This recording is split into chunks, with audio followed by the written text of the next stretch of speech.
talk about them. Have a great day, folks. It's a great time to be alive. Let the fight continue. God love you all.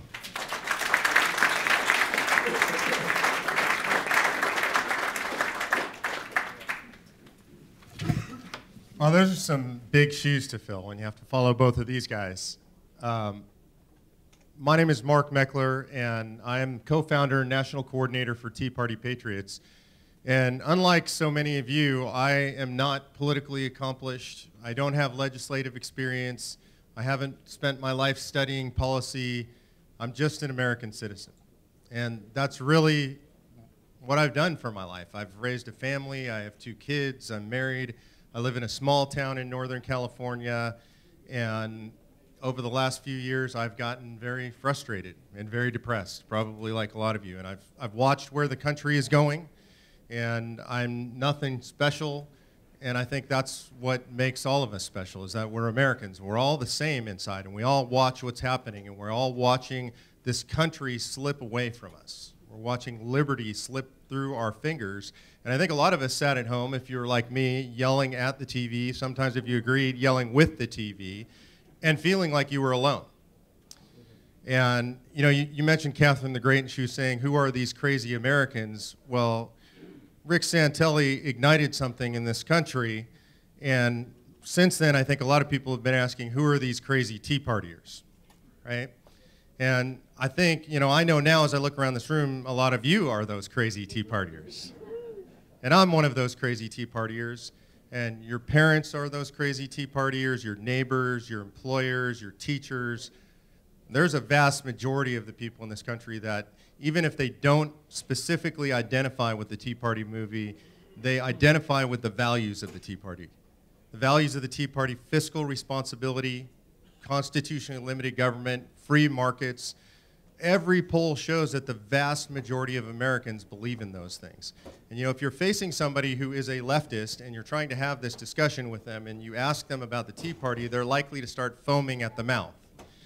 And I don't recommend that that's the approach that you take. When you're dealing with people who you know oppose you philosophically, I recommend that you ask them 3 questions. And the first question is, you ask them, do you believe in fiscal responsibility? And if they need clarification, I just say, do you believe that you should keep writing checks when there's no money in your checkbook? And generally speaking, as long as they're older than maybe 17, they say, I believe in that, right? You shouldn't do that. And then I ask them, do you believe in the United States Constitution? Do you believe that is the primary law of the land? And generally speaking, unless you're dealing with somebody who is a Marxist, they'll say yes to that. Leftists will generally say yes to that. They might have a different interpretation of exactly what that means, but they will say yes, they believe in the Constitution. And finally, I ask them, do you believe in capitalism? And again, unless they're a Marxist, in which case you're out of luck, they're going to say, yeah, of course I believe in capitalism. And generally what I'll say to somebody who is a known leftist, I'll reach out my hand and I'll say, welcome to the Tea Party. And they panic and pull it back and gasp for air. But I do that because the bottom line is, we're Americans first, and we do have these things in common. And we do have an obligation to retake the country, and we are privileged because folks, average Americans all over the country, Tea Partiers now, stepped up to retake this country. And they did it because they no longer believed in government. They no longer believed that those who were elected to represent them actually represented them. We've had people say to us, we talk about taxation without representation being the basis for the Tea Party. People say, but you're represented. It's different than it was back then in the revolutionary times, because you vote for people and people go to Washington, people go to the state capitals, and they represent you. So you can't have taxation or a ruling class without representation. But the reality is, these folks are going to DC, they're going to the state capitals, we're putting them there, and then they're doing whatever they darn well please. They're doing it with regard to Obamacare. In the face of massive public opposition, they didn't care what the people wanted. That is not representative government. That is literally a tyranny. And the people who started the Tea Party movement, the people who first took to the streets, and every single individual who's taken to the streets since then, recognizes that this is tyranny. And this is not about left versus right. This is not about Democrat versus Republican, conservative versus liberal. Those labels are outdated, and they are not applicable to our current times. The reality is this is a battle of the American citizen against a ruling elite. That's what we're facing. It's nothing less than a total battle of classes that have developed in this nation. And right now we have a minority of people who consider themselves actually openly and will speak to being the ruling class. And they refer to themselves in this way, and they act like a ruling class. They act in a way sometimes more tyrannical than what we were facing with England when the Americans declared independence. And this is the battle that we have joined. It is a battle to take back from the ruling class the rightful power that belongs to the American people at large. Do you guys agree with that? So that's what we're fighting for here. That is the impetus of the Tea Party movement. And you know, if people ask you what the Tea Party is about, it really is a battle between the ruling class and the rest of the country. And that is the vast majority of the country. And we can have common ground with people literally on the far left and people on the far right, that this country has drifted far away from the people where it belonged, where our founding fathers designed it to be. And we can fight in common cause with people across the political spectrum to bring the government back to the people. And interstate compacts, and most specifically starting with the healthcare compact, are an incredible way to do this. And the Tea Party, when we introduced this to a bunch of our coordinators a few weeks ago, we were in DC, we had about 200 coordinators from around the country. That's the largest gathering of Tea Party coordinators ever in history. We brought them here to DC to welcome the freshmen. We had an incredible event. One of the things that lit them up more than anything else was the idea of the healthcare compact. Why? Because the Tea Party movement is a states' rights movement at its base. They believe in local governance. The best government is the government when you can sit down with your representative, and if you don't like what's going on, you chew them out. And that's what you guys saw the Tea Party do that in August 2009, right?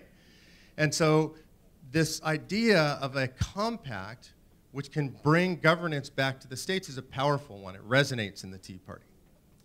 Again, because the Tea Party is a local movement first. It's not a national movement. We're a national organization. We never tell local organizations what to do. So this idea of bringing things home resonates. And up until now, the idea has been the 10th Amendment, right? You hear all these groups talking about the 10th Amendment, and we need to enforce the 10th Amendment. And I think that's a great idea. But that's a long-term approach, right? And it's a crapshoot at best. Really, you can go to the table and roll the dice. What happens in the Supreme Court? How long does it take you to get the right cases to the Supreme Court? Who's sitting on the court when those cases get there? How are those cases framed? And ultimately, what will those decisions be? And we're looking at decades at best to return the country to its rightful position, the rightful balance between the states and the federal government through the use of the 10th Amendment. So when those of us in the Tea Party started hearing about the use of interstate compacts to essentially do an end run around the 10th Amendment, we liked it. It sounded like a good idea to us. And so our coordinators at that meeting I think we even jumped the gun a little. We presented it to them at the meeting saying this is an idea that might work. And ever since then, I've been getting phone calls and emails every single day saying, when are we going to start pushing this? When are we going to see the model legislation? How can we get this done now?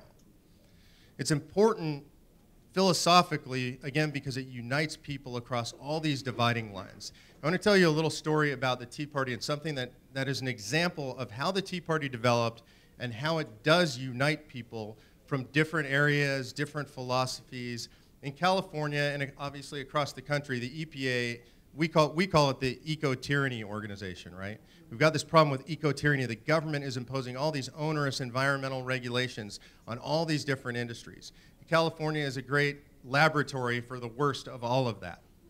And in California, we also have something called AB 32, which is the Global Warming Solutions Act, already in place. We're way ahead of you guys, right? Much further down the disaster highway.